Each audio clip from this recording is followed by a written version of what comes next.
Hi friends, welcome to Geetha Samayal. இன்றைக்கி மதிய சாப்பாடு பார்க்கலாம். நல்லா சுட சுட சிக்கன் பிரியாணி பண்ணியிருக்கேன். இது எப்படி பண்ணதுன்னா, வெங்காயம், தக்காளி, புதினா, அதுக்கப்புறம் இஞ்சி பூண்டு எல்லாத்தையும் அரைச்சி போட்டு செஞ்சுருக்கேன். நல்லா உதுரியாக வந்திருக்கு, சூப்பராக இருக்குது. அப்படின்னு பார்த்தீங்கன்னா, பட்டை லவங்கமும் பச்சை மிளகாய் மட்டும்தான் இருக்கும். மித்தது எதையுமே நம்ம எடுத்து வைக்க தேவையில்ல. அது போல் செஞ்சுருக்கேன். டேஸ்ட்டு சூப்பராக வந்திருக்கு. ரைஸ் வடித்தேன், அந்த ரைஸ் கொஞ்சம் இருக்குது. சிக்கன் பெரட்டல் பண்ணியிருக்கேன்.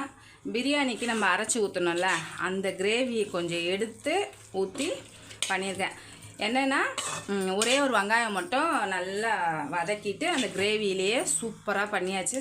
தக்காளி ரசம் இன்னும் மிக்ஸ் பண்ணலை. தயிரும் ஆனியனும் போட்டு வச்சுருக்கேன். காலையில் பசங்களுக்கு லெமன் சாதம் செய்தேன்.